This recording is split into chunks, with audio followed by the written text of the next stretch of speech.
Hey everybody, welcome back to another episode of the Fantasy Pros Football Podcast. I'm your host, Dan Harris. With me is Mike Tagliere. You can find us on Twitter at DanHarris80 and at Mike Tagliere NFL. Tags, how are you? I am fantastic. Back in front of a microphone, which is kind of where, I don't know, I feel at home. And I'm talking to you, which it just makes my day that much better, buddy. It does. I know it does. I appreciate that. This makes my day a little worse, but I'm willing to power through it.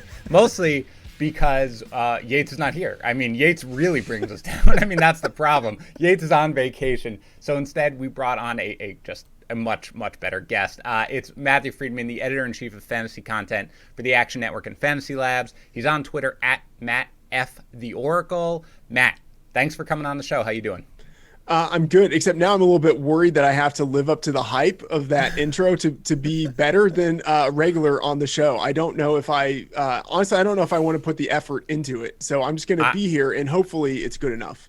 I've got great news for you. The effort required to surpass where Yates usually brings on this podcast is just so minimal. You being here, basically, you've done it already. Congratulations. Okay. I really appreciate it. So you're good. But look, today we've got a fun show today. We're going to talk about a bunch of different things. We're going to start talking just our Super Bowl reaction. I'm sure the game went exactly as we all expected it to go. Then we'll talk a little bit about Carson Wentz, who may be on his way to Tag's team. We'll see about that. Then we're going to talk about some early quarterback and tight end rankings. Last week we talked about wide receiver, before that running back. We'll talk about quarterback and tight end rankings.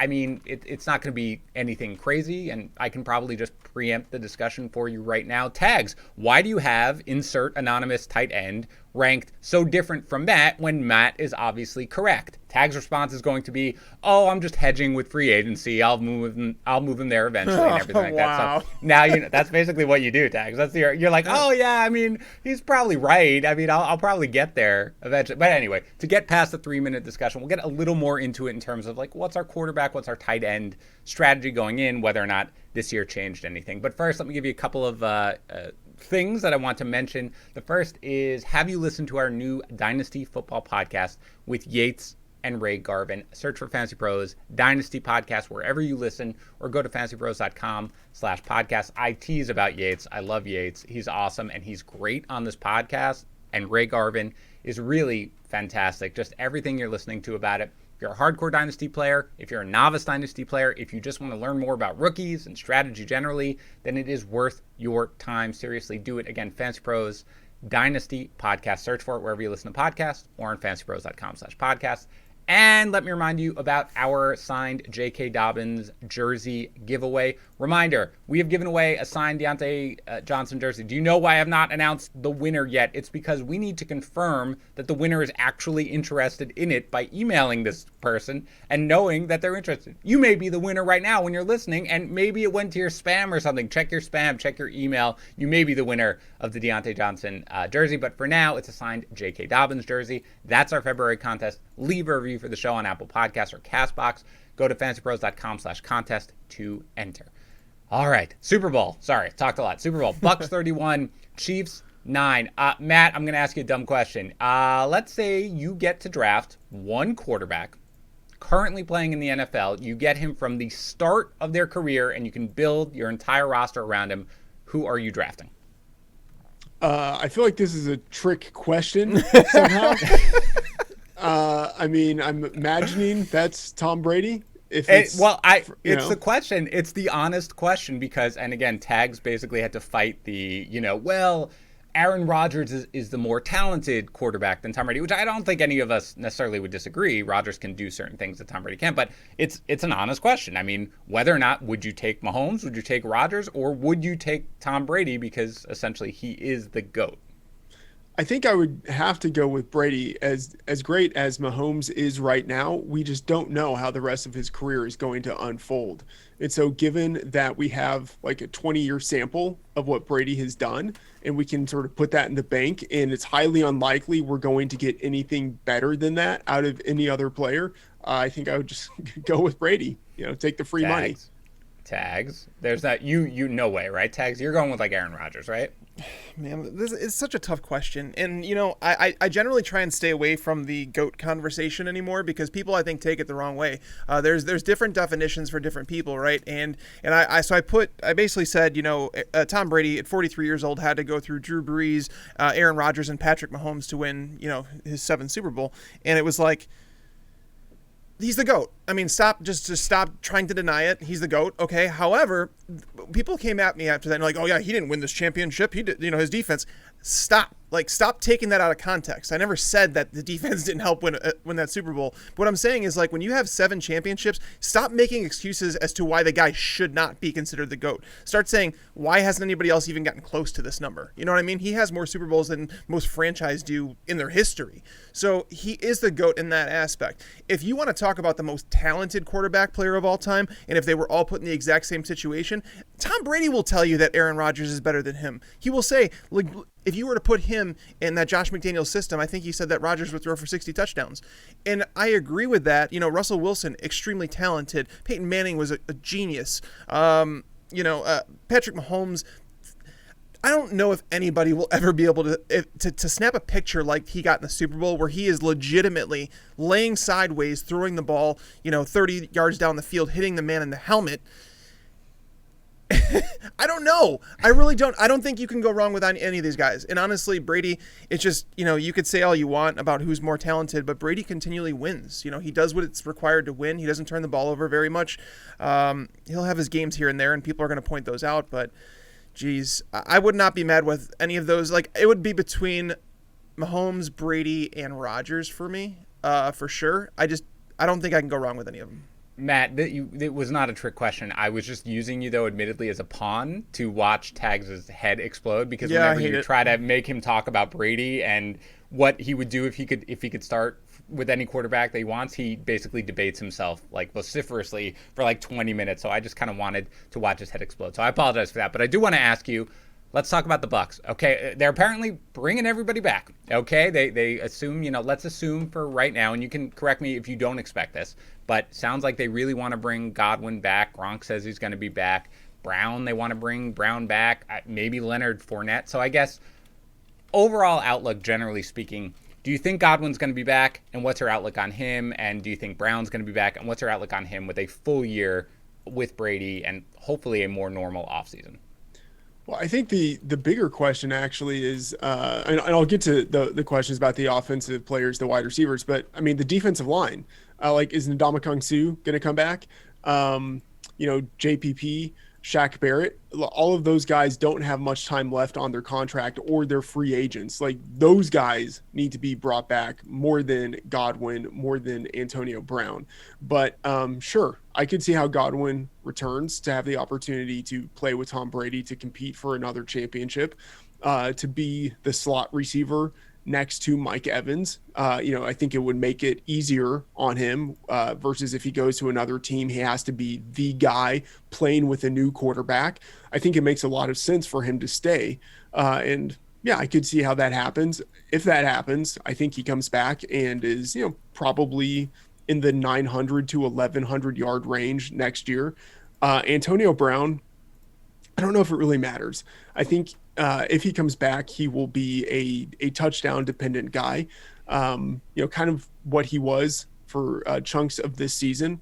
I think I would expect him to be in that 800 yard range, something like that, like a low end wide receiver 3 who can have those peak games where he does have a wide receiver 1 performance, but over the course of the season, someone who isn't really a difference maker to your fantasy team. So ballpark it in terms of a ranking. I won't hold you to it. You got a long time before you've got to set your rankings. Assume Godwin, assume Brown, both come back. Ballpark where you think you'd have them and Evans ranked for your wide receiver rankings. So Evans, I would have as a low end wide receiver 1. Godwin, I would have as a wide receiver 2. And Antonio Brown, I would probably have as like a high end wide receiver 4. What about you, Tags? Anything about that you disagree with, assuming they all come back? Yeah, and I mean, I think it's kind of crappy to say that Chris Godwin should take a team-friendly deal. I mean, he just got off his rookie contract, and he wasn't drafted. He wasn't a high draft pick, so he should be cashing in. This should be his time to cash in, and if the Bucs can't pay him, he should move on. You know, they drafted Tyler Johnson, the guy that can come in and play that role a little bit. So, I mean, I know that they said he's coming back, and Bruce Arians said, your butt ain't going nowhere, whatever. But at the same time, money's money, and they have to find it, and especially if they want to bring back guys like Gronk, they want to bring back Antonio Brown. A lot of, as Matt mentioned, the guys in defense, you know, there's a lot. But right now I have Mike Evans at 16, I have Godwin at 24, and then I have Antonio Brown, where the heck did I put him? At 45, so it's kind of like a high-end wide receiver for it. I'm very similar to Matt in a lot of ways there. I am hedging a little bit. I do have rookies in my rankings, and obviously the landing spot's going to matter with those guys. But if Chris Godwin were to move on, Antonio Brown's going to move into wide receiver 3 territory for me. Yeah. All right. I get that. What about Fournette? I mean, let's just assume for argument's sake, Matt, that Fournette does return to the Bucs, and you've got both him and Ronald Jones. How do you see it playing out? Who do you prefer, and where do you think you'd have them ranked roughly? I think it would be pretty similar to what we saw near the end of the season. So in the playoffs, essentially, where Fournette is more of the lead back, especially as a receiver, but Ronald Jones is getting enough of the usage as a runner to prevent Fournette from being a high-end running back one. So I think in that situation, you would have Ronald Jones as a high-end RB3 and Leonard Fournette as a mid-range to high-range RB2. Tags, what about you? I don't want to put Fournette that high. I don't trust him. I know he looked good in the playoffs. He looked better. And this is coming from a guy that was a big Fournette fan coming out of college, but he has been nothing but a disappointment. And granted, again, playoff Lenny or whatever, Super Bowl Lenny, whatever he wants to call himself, why don't we see that running back more often is what I want to know. Ronald Jones is a better running back than Leonard Fournette. I am confident when I say that. I really don't believe that Fournette's going to be back with the team because they need a team that they need a running back who's going to catch passes out of the backfield. I would not be shocked to see James White. He's a free agent. I wouldn't be shocked to see him sign with the Bucs because they could use a running back like him alongside of Ronald Jones or Fournette. And knowing that Jones is already under contract, I think Fournette's going to kind of try and cash in off what he did in the playoffs. The problem is like, where's he going to go? You know, he's not going to find a team to give him a big running back contract. You know, maybe, you know, it's different for players that are later in their career, like saying, I want to win a championship. They'll take a discount or whatever, but I don't know if Fournette's going to do that. He got a Super Bowl. If they're both there, I'm not going to draft either of them. I will tell you that right now. I don't want to trust Steve. I would probably have Ronald Jones at 28, and I'd probably have Fournette probably in the similar territory because I just don't know which one I'd pick, to be fair. All right. Well, let's talk about the Chiefs, and I don't even know what you do with that Super Bowl. You know, the first game that Mahomes in the NFL has lost by more than a score. I mean, I guess, Matt, what do you want to say about the Chiefs? Like, going into next year, I mean, I think we know what the Chiefs are. I guess Watkins is really the question, or how do you feel about Clyde Edwards-Helaire? Basically, anything when you're thinking about the Chiefs and any players going into 2021, how you think about them at this point. Like, what's your big thought process about them going into the 2021 season? So Watkins, I think, will probably be gone. And Demarcus Robinson is also entering free agency. So I'm kind of intrigued by what happens at wide receiver for them. Do we see a situation where Byron Pringle really becomes that other outside wide receiver and Mecole Hardman starts to get consistent playing time? Like, that will be something to monitor. Or do they draft a wide receiver, you know, on day one or day two? At running back, I'm very interested in Clyde Edwards-Helaire. Like, he's someone I've circled as, like, I want this guy in pretty much every dynasty format I can get my hands on right now. I think it's fine to have him as an RB2 in terms of rankings right now, but I think he has significant upside from there because I do expect that he will improve as a pass catcher because we saw what he could do as a receiver in college. I think he still has that skill set. Even in a season that was fairly disappointing, he still ended up having a good number of targets coming his way. He's still the lead back, or expected to be the lead back, in what will be one of the best offenses in the league. So I expect more scoring opportunities to come his way. And Damian Williams presumably will be returning, but you know, Edwards-Helaire was still drafted in the first round. I think Edwards-Helaire will play ahead of him and Damian Williams will play more of the Darrell Williams kind of role. So Edwards-Helaire is the guy I'm really looking at right now as someone who offers value for the Chiefs in 2021. Tags, I think we talked about him on the running back show, but remind me where you have Edwards-Helaire ranked right now and what you do expect to see next year. I'm at RB10, so I am right there. I have confidence in Edwards-Helaire, and I think that the Chiefs, so, this is going more towards the Super Bowl and what happened in the Super Bowl. I remember someone asked me, and it wasn't on the podcast, it was like among friends or whatever. They said, do you see the Chiefs losing? I said, if the Chiefs lose this year, if they weren't to win the Super Bowl, it's because they weren't able to run the ball consistently. And it's a team that continued to throw more and more. And it was something that Andy Reid always had issue. Like he always had great running games. And then like all of a sudden Mahomes came and it's like they abandoned the run and they just failed to have any sort of balance on offense. And so Mahomes, when he was under pressure and, the Bucs defense played as well as they did, it was almost like they came out after halftime and says, okay, now we're going to have balance on offense and now we're going to run the ball. And they had success doing it. But then once they went back to the pass, it was the same thing over and over. So it was like the Bucs said, we'll let you guys run on us. We're going to make sure we pressure Mahomes. That's what's going to happen. That has to get more balanced in 2021. And Clyde Edwards-Helaire, again, he was a first-round pick. The guy is a 3-down running back and what's going to be likely the highest scoring offense in the NFL. He does play on all 3 downs. He played really well this year. I know that some people are disappointed in terms of where they drafted him and how he performed, but it was more to do with the lack of touchdowns. And do you think Patrick Mahomes is going to score 80% of the touchdowns again? Probably not. Again, I see this offense having more balance. So if you're looking for a running back that you can snag as your RB2 that legitimately has top 6 running back upside, Clyde Edwards-Helaire is your guy. All right, let's go to Carson Wentz. Okay, because I haven't even talked to you about this at all, Tags. As of this recording, which is on Thursday, the 11th, he has not been traded. And there was a lot of smoke that it was imminent, but hasn't happened. But the conventional wisdom is still right now that he will be traded sooner rather than later. The name most often mentioned for a trade partner is the Bears. So I'm going to start with you, Tags. Do you want Carson Wentz? What would you give up for Carson Wentz, and how would you feel about Carson Wentz if he went to the Bears from a fantasy standpoint?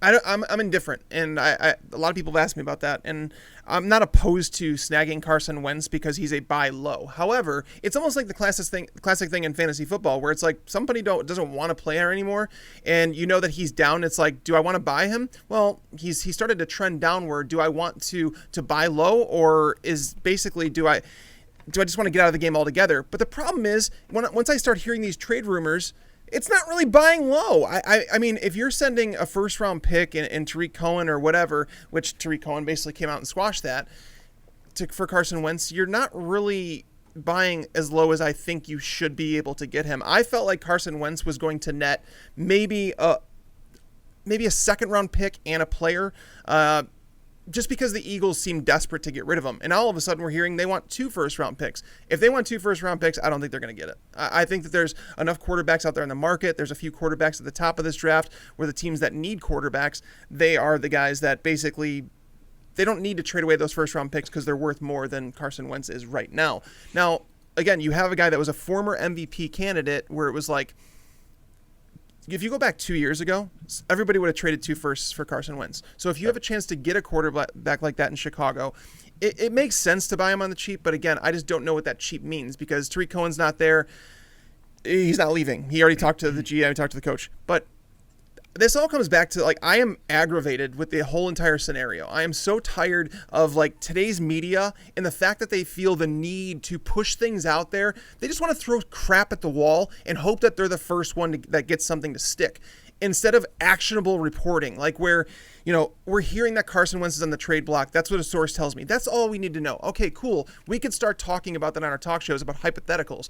Don't put out there, I'm hearing I'm hearing from my sources that this deal is done, that the Bears are sending Nick Foles, a first-round pick, and Tariq Cohen for Carson Wentz. And it's like, no, there's another report that says the Eagles are sending back a second-round pick in that deal. And then Tariq Cohen comes out and says, I'm not part of a trade.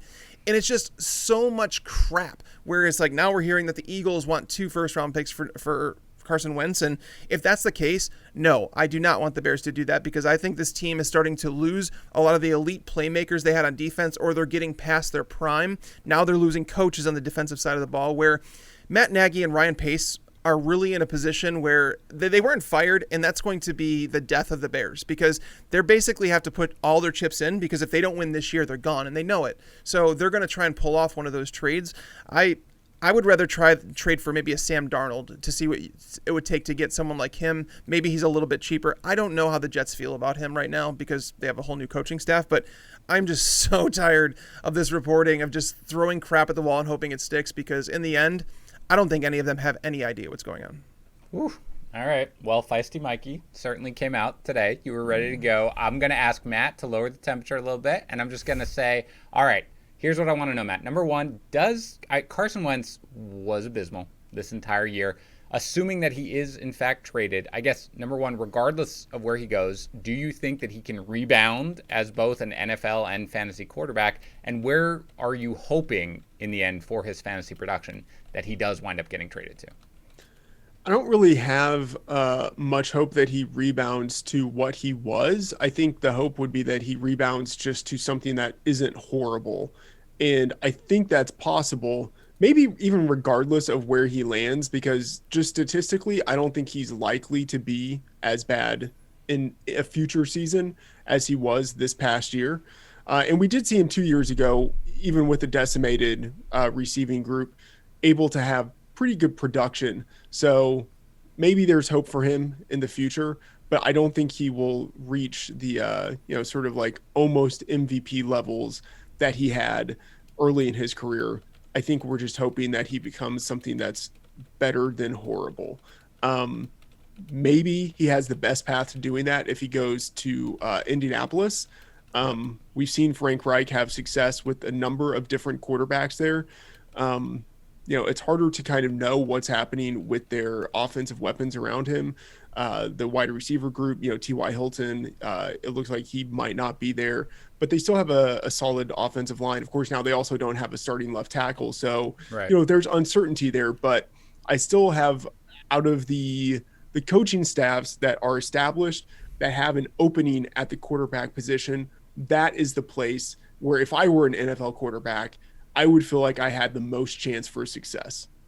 Yeah, I think that makes sense to me. And what about you, Tags? I mean, putting aside the Bears, putting aside whether or not you want them, Indy, I mean, again, that's sort of, the offensive line, and Matt mentioned it, they're a little down now, but, they've had a good offensive line for years. Is that where you think would probably be the best place for his fantasy value of the realistic trade partners that have been rumored? I do, and I think they're a team that's built in a position to win now, whereas like the teams in that division are going to start getting better. Like Jacksonville, they have 4 picks, I think, in the top 45, if I'm not mistaken. They're going to get Trevor Lawrence. That team is going to start to turn things around, so it's like you have a window of opportunity before that really happens. So taking advantage of it now makes sense, knowing that Frank Reich, they don't have a quarterback unless they trust Jacob Eason or whatever. I don't see that happening. So I would say the Colts are the most likely team to go after him. But again, I think it comes back to if those reports are true and that the Eagles want 2 first-round picks, I just don't think they're going to get it. Yeah. It does seem a high price given his contract, given what we saw last year. All right, this moves us into our quarterback rankings. One of the biggest disagreements you guys have, and really the only one noticeable from your early rankings, and I stress that, is the person who will be officially replacing Carson Wentz as the Eagles quarterback next year. But before we get into that, Matt, let me just ask you, generally speaking, just some general thoughts about how you approach the quarterback position in your drafts. We can go single quarterback leagues and 2 quarterback and or super flex leagues. Just what's your general strategy when you go in, and did anything change from how 2020 unfolded? I generally have, the late round quarterback type of mentality. And even though I think we've seen a surge in quarterback production in value, especially this past year, I still think it makes sense to apply that general perspective of being willing to wait at a position where it's a little bit easier to project quarterback production, and it's a little bit easier to count on the rushing floor and then, rushing upside that some players will provide. And often you can still find that rushing upside later in fantasy drafts, or at least later within the quarterback position. So that just always seems to be a place where I'm looking for value. And I imagine that's what I will probably be doing again this year. Okay. How about you, Tags? I mean, look, I assume that for the most part, when you're in this industry, waiting on quarterback, at least as compared to what the general public does whenever you see the ADP of most of the quarterbacks. We're usually drafting quarterbacks later. Are you still sticking with that? Did anything change for you in 2020? No, nothing changed for me. I think we're going to stick with the same. I mean, I've actually always been a fan of snagging one of those late round quarterbacks. Like if you get one in the 10th round or something like that, like a safer option, like a Matt Ryan or we can even go Matthew Stafford, someone like that. And then you want to grab someone later in the draft that has some mobility to him that you think could potentially break out and be that next Lamar Jackson or someone up in that realm. I'm not saying he's going to be Lamar Jackson rushing for 1,000 yards, but like a high upside player. Like a lot of people like Daniel Jones this year. I didn't. But I understood the logic behind it, where it's like, okay, this guy's got some mobility. He showed in his rookie year. We'll grab him as our second quarterback. I'm not opposed to that, because you're going to find out over the first couple of weeks.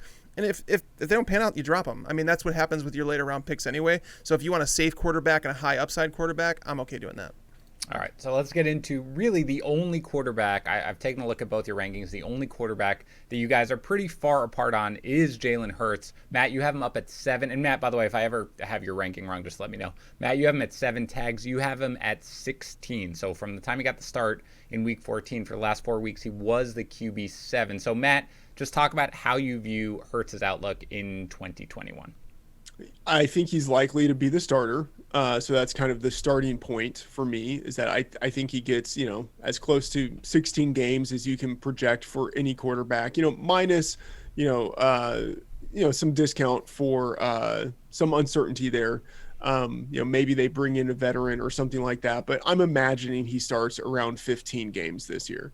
And so with what I'm expecting to be pretty close to a full season, I think he has that rushing ability that we've seen, and that gives him a really high floor. It's something I put a priority on, and I also think that he will probably improve at least a little bit as a passer, and I think the receiving options around him really can't be much worse, although you never know, but can't be much worse than what he had last year, whether that's guys returning to health or whether that's just them bringing in some more options, whatever it is.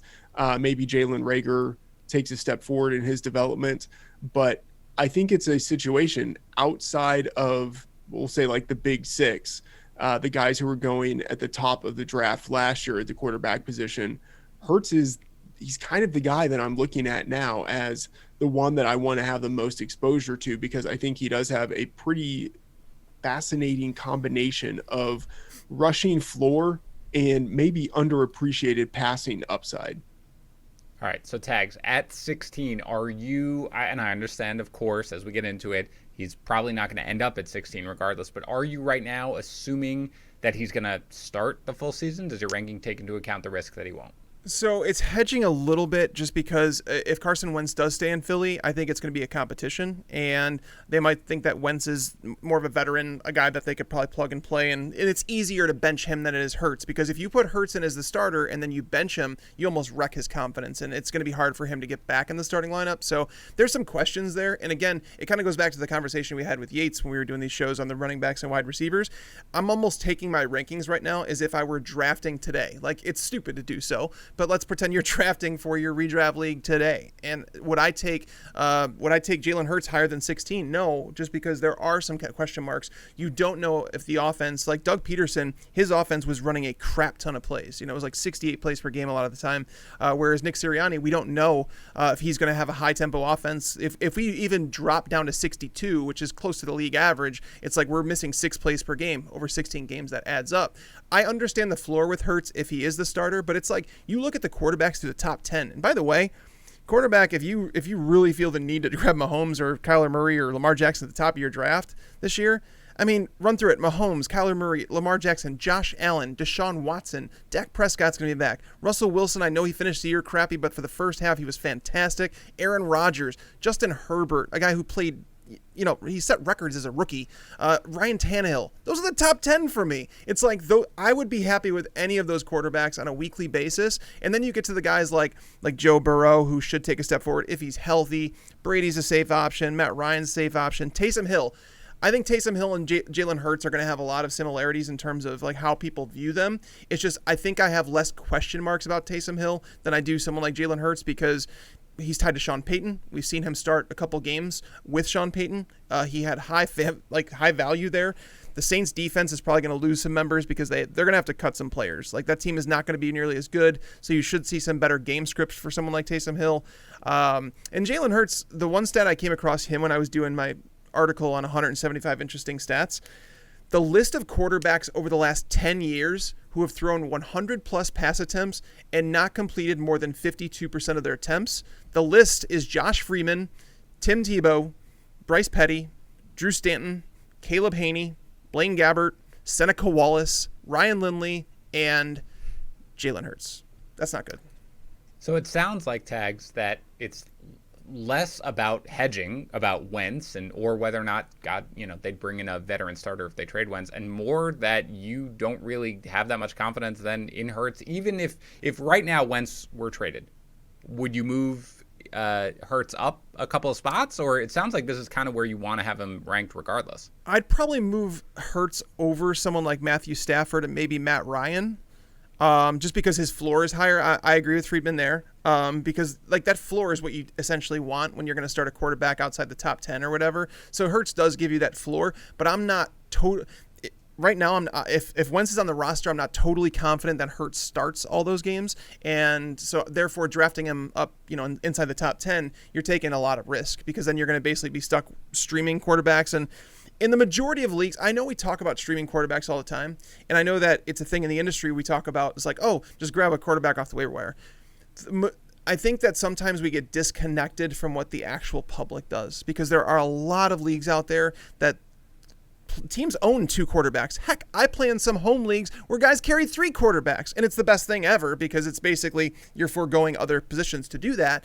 But that's the thing is like if it depends on the league you play in, I guess, where it's like if you draft a quarterback as the 8th quarterback off the board and everyone in your league only carries 1 quarterback, it's so much easier to miss on that quarterback because you're going to have a bevy of other options to choose from. Whereas in most leagues, it's like if you're taking a quarterback that high, you almost want it to be someone that you can start every week.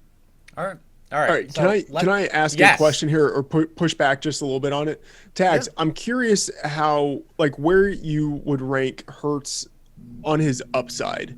Like if you had to create an upside projection, where that ranks relative to the other quarterbacks, because I think his upside is pretty high, and that is what is driving a lot of his ranking here. Because basically median projections or median rankings, they're fine, but I think that means if you're drafting according to them, you basically have to hit on a lot of your draft picks to win your league or to place in your league.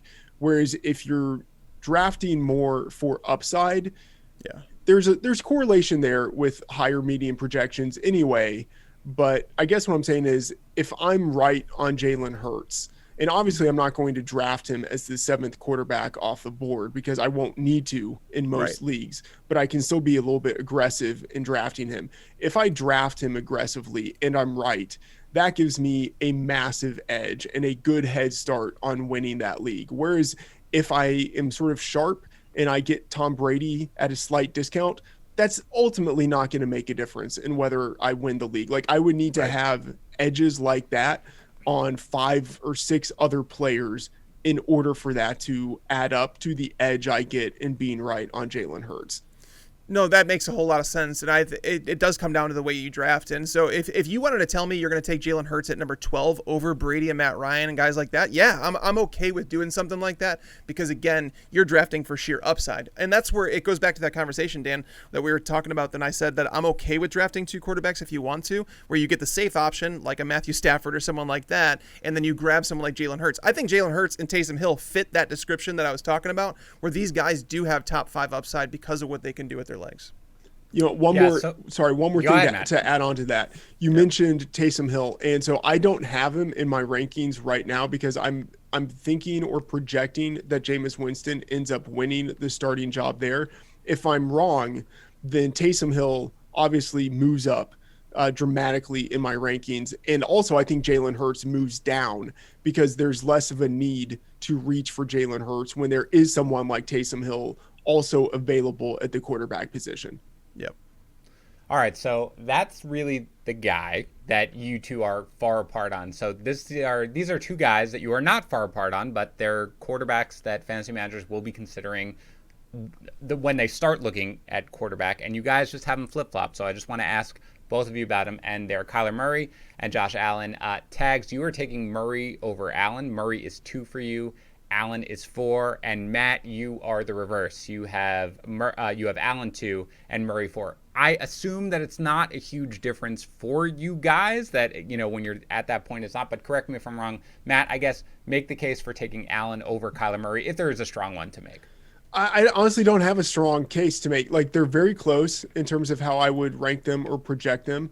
And honestly, I'm probably not going to end up rostering either of them in Dynasty, or not Dynasty, in redraft, because I'm just not going to want to pay the price for them.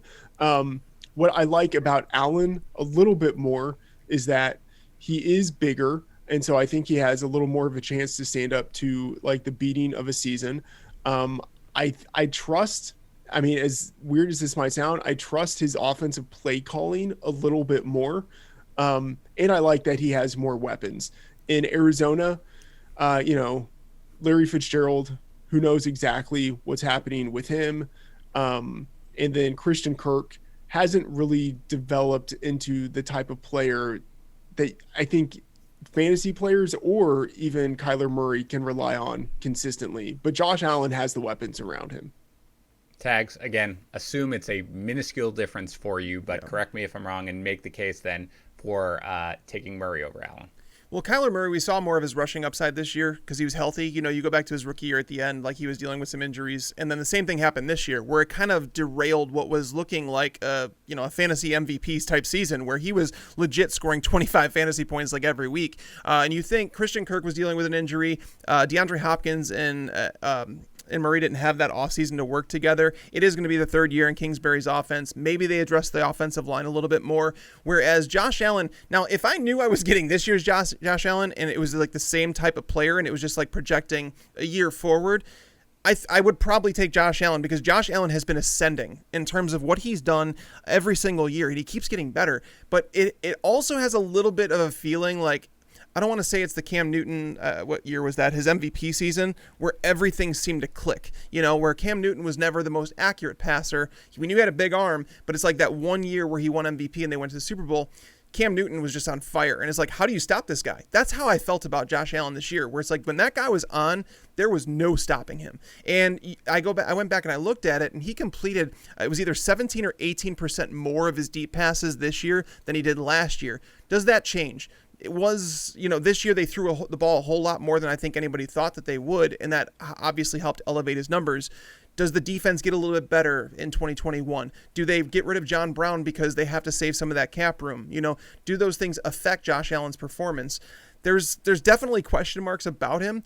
I have zero issues if someone says they want to take Josh Allen over Kyler Murray because Josh Allen has continually progressed in the league, whereas Kyler Murray, it's like as a passer, I don't want to say he's progressed too much, but his rushing upside started to show that Lamar Jackson type upside, a guy that could rush for 800 plus yards and 6+ touchdowns. Whereas Josh Allen, we're starting to see that slow down just a little bit, but it's because he's become a better passer. So I don't think this is a big discrepancy in our rankings. I'm guessing that Matt and I neither of us are going to end up with either of these quarterbacks on our team. Yeah.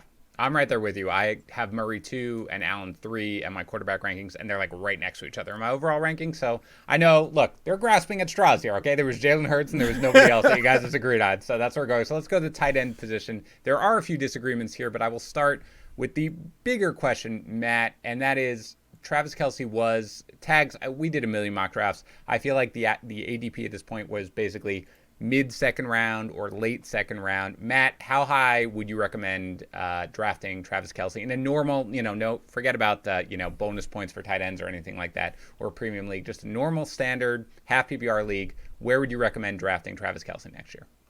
I mean, I think he's a first rounder. I mean, the question obviously isn't, is he the number one tight end, but it's how does he compare to the elite wide receivers in the league? There's only one Travis Kelce. There are a number of really good wide receivers, but in the second half of the season, we even saw it in the Super Bowl. Kelce has been targeted like a high-end, uber elite number one wide receiver, just in terms of the volume that he's getting. And with the connection that he has with Mahomes, he's just highly efficient at turning those targets into receptions and yards. I mean, I'm taking Kelce easily in the first round. I'm taking Devontae Adams ahead of him. I'm taking Tyreek Hill ahead of him. After that, I really think there's a discussion as to like whether you take Kelce ahead of any other wide receiver you might be considering. Yeah, I'm absolutely with you. I have Kelce ranked 9th, and the only two wide receivers ahead of him are Adams and Hill. I mean, it's really preposterous what he's been able to do. Tags, are you in agreement with that?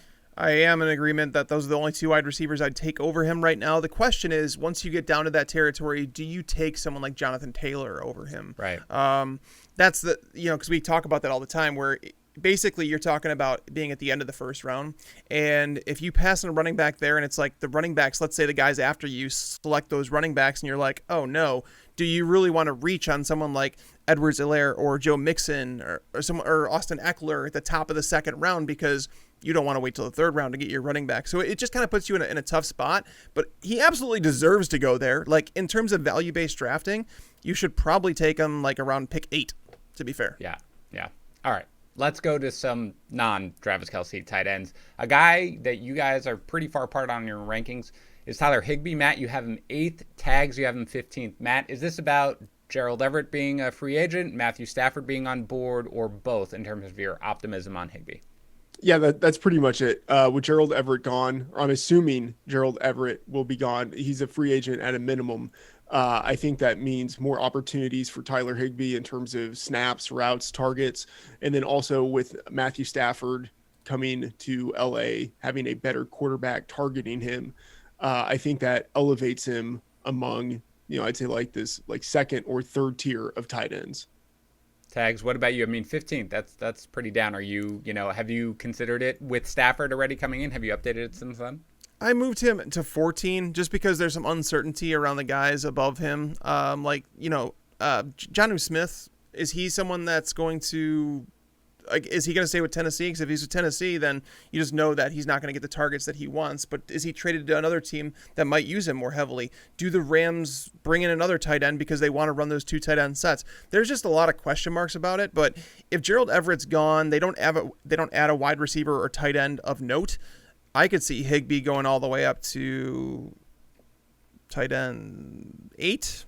I think I could put him in the rankings, maybe even tight end 7, to be honest. It just depends on how things shake out, because in the end, targets are what you're following a tight end.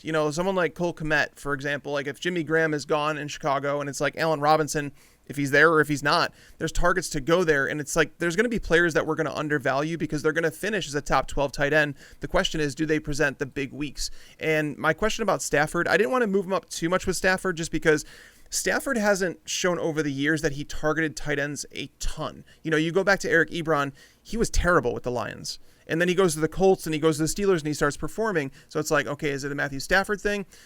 Hawkinson was terrible his first year. Like, in terms of his efficiency, it was one of the worst tight end seasons we've seen.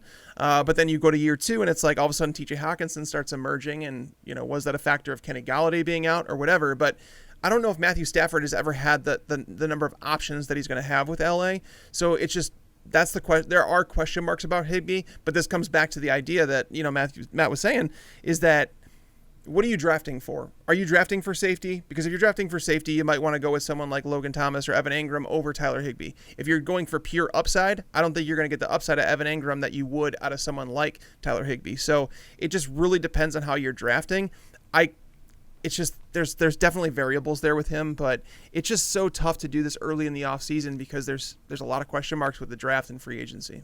Yeah, I mean, stress that as much as possible. It's so early. Let's talk about 2 guys who are free agents right now, so we don't even know where they're going to end up. So, we can justify this however we want. Let's start with Jonnu Smith, Tags, who you mentioned. Matt has him 10th. Tags, you have him 14th. He's a free agent. Where do you expect him to land? And is this just sort of unless he lands in the perfect situation, he's probably going to be just outside my tight end 1 ranking. So that's where I'm putting him in right now. Yeah, Smith, he's super talented, right? But Tennessee, they're lacking pass catchers. Like, behind A.J. Brown, they have no one. Corey Davis is going to be a free agent. Jonnu Smith is obviously a free agent. I think they're going to bring one of these guys back. I don't know which one it is, but I would tend to think it's Jonnu Smith because he has been, he's a guy they drafted. They obviously love him in the franchise. He's done well. It's just more getting him a bit more involved. I do see him staying in Tennessee, which is why I'm kind of putting him here. But it's between him and Hunter Henry, right? Like, these are two guys. These are the two top tight ends in the market. And whatever team does sign them, if they do, they're going to be a team that absolutely knows that they use the tight end because these guys are not going to come cheap in free agency. So if they do sign with another team, it's going to be a team that is going to heavily utilize them, which is why I haven't moved Hunter Henry too much because I feel like even if he stays with the Chargers, great. If he doesn't, he's going to get targeted wherever he goes. Whereas Jonnu Smith, I think he stays with Tennessee. Might get a slight bump in targets, but it's just a team that doesn't throw the ball a whole lot. All right, so I'll ask you, Matt, about both those guys then that Tags mentioned. We talked about Jonnu Smith. Matt, you have him 10th. And the other free agent that we were going to talk about that you guys disagree a little bit on, which is Hunter Henry. Tags, you have him at 7. Matt, you're fading him a bit at 12. I guess, Matt, start with Jonnu Smith. When you have free agents like this, what's your to the extent somebody's out there drafting right now for whatever reason, what's your thought process behind where you rank these guys where you don't know where they're going to end up? I pretty much take an agnostic approach to where I'm assuming that they're not going back to the team unless we've heard significant chatter or something from the team about how they plan to sign them long term or plan to franchise them, whatever. But I'm pretty much assuming that they're not going to the team and then taking an agnostic approach to where I know I have no idea in terms of projecting where these guys are going to end up. So, basically kind of take something close to an average of what they've done over what I think is a representative sample of their career, and then project that forward with maybe a league average usage rate, like market share or something like that. In doing something like that, I think that Smith and Henry are both pretty comparable in terms of the fantasy production that they'll provide. I have them as low end tight end ones, which really isn't all that different from where I have someone ranked number 8 into where I have someone ranked number 14. It's just kind of a mass of all of these guys in there, and where Smith and Henry end up landing probably will impact the rankings that I have for them and the projections I have for them later in the offseason. But, right now I'm comfortable with both of them as low end tight end ones. All right, let's talk about one more guy who, Matt, again, it's in the conglomerate, basically, of these tight ends where you're I don't really see that big a difference. But let's talk about Hayden Hurst very briefly. Tags, you're at 9. Matt, you're at, I think you're at 14, Matt. I'm not exactly sure, so I don't know where you have him perfectly, but at least 14 is the highest that you can have him, essentially. He was the 9th tight end this year, which is crazy to me because I felt like we never felt comfortable starting him. But Tags, I guess we were really excited about Hayden Hurst coming into last year. I certainly was. It felt disappointing. So talk to me about what you see from him next year. I felt like there was going to be a learning curve with him where he wasn't going to latch on right away. And while that kind of did happen, after a couple of weeks, it was all right, he's back, he's into the offense. And then all of a sudden, when Julio Jones was out of the lineup, Hayden Hurst was terrible. It was just the offense changed overall. Matt Ryan wasn't doing anything. They couldn't do anything. So if Julio Jones didn't come back to the Falcons, I would be extremely worried. But it was the same thing you saw with Austin Hooper, where it took time for Austin Hooper to kind of learn the offense and develop some sort of chemistry with Matt Ryan, where Austin Hooper was terrible the first couple of years of his career, and then he kind of had that breakout year. I feel like Hayden Hurst is a better tight end than Austin Hooper, and that's why I liked him so much. But I did feel like there was going to be some sort of learning curve. But it's just, again, it comes back to targets, and the targets are going to be there for him because this Falcons defense isn't going to get better overnight. There are question marks, though, right? It's not the same offense anymore. It's not Dirk Cutter calling the plays anymore. So maybe once I sit down to do projections and try and figure out how many plays they're going to run, what the target distribution is, maybe Hayden Hurst moves down a little bit, but I do feel like he's that tight end that's just, he's going to be a safe option. Where I do want to go back to Jonnu Smith for a minute. If he goes to the Colts and they find a way to get Carson Wentz there, I'm going to move Jonnu Smith up to like tight end 6, because like that Frank Reich offense, it's similar to the Doug Peterson offense. They use the tight ends an awful lot. And it seems like they were never comfortable with Trey Burton, Jack Doyle, Mo Alley Cox. Like they kind of just mix and match those guys. Whereas Jonnu Smith, I think, can separate himself. I think it'd be awesome to see him land there. All right, Matt, Hayden Hurst, 14th. Again, not a significant difference between what we're talking about, the other guys that we're talking about with Hunter Henry and maybe Jonnu Smith, but generally speaking, outlook on Hayden Hurst for next season. Yeah, so this is a little bit of a shock here. I have him number 21, which feels really low to me. But a chunk of it is because there's a change in offense, so we don't know what's going to happen with his role. I do think he's going to have fewer targets this upcoming year than he had in 2020. And that really is what is driving most of this, that I think he will have fewer targets. And it's not as if he's really been all that great with his targets to begin with. And that's pretty much it. Like, I just kind of don't have all that much respect for him as a player, and maybe that will end up coming back to bite me at some point, because, like, he is entering his 4th year. He was a first rounder. You could see how this is the year it all comes together, especially with that Arthur Smith offense. Maybe they run more play action, and so maybe he doesn't get that many targets, but he's super efficient with the targets that he gets, just as we saw with Jonnu Smith in Tennessee. Maybe there is something like that, but I'm just betting on fewer targets overall and looking at a guy that I don't really think is all that great with the targets he's gotten.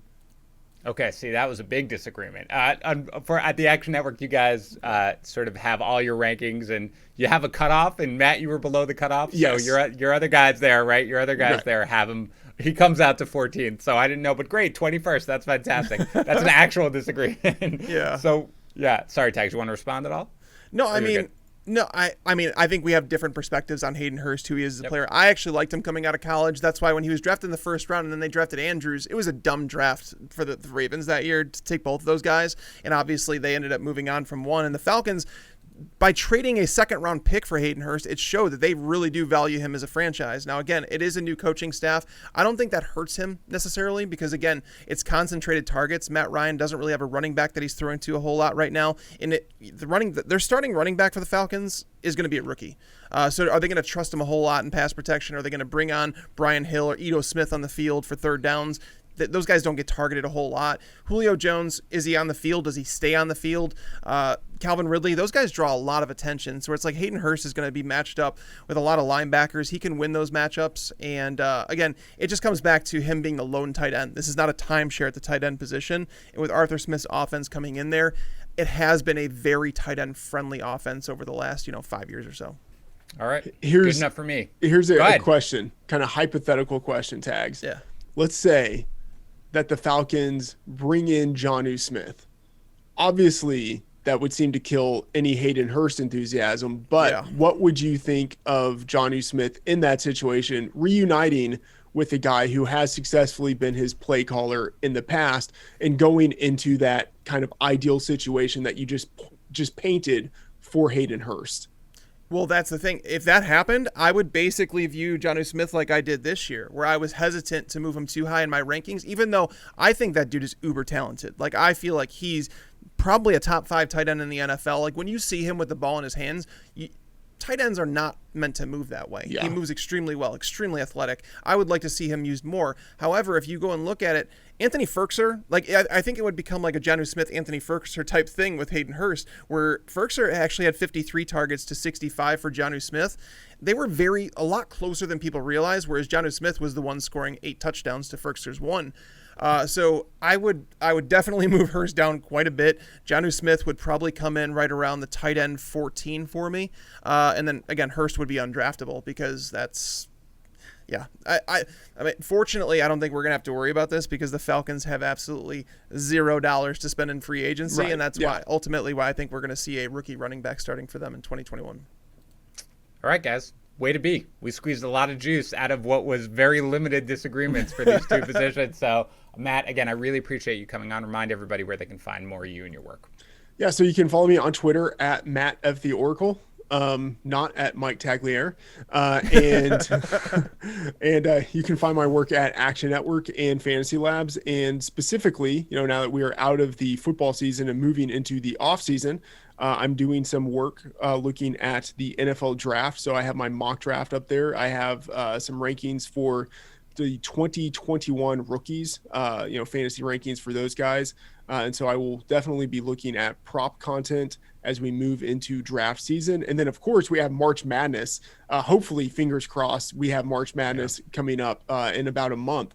And so I'm also planning to have player projections for all of the guys in the NCAA tournament for each game. So that will be something to keep an eye out for.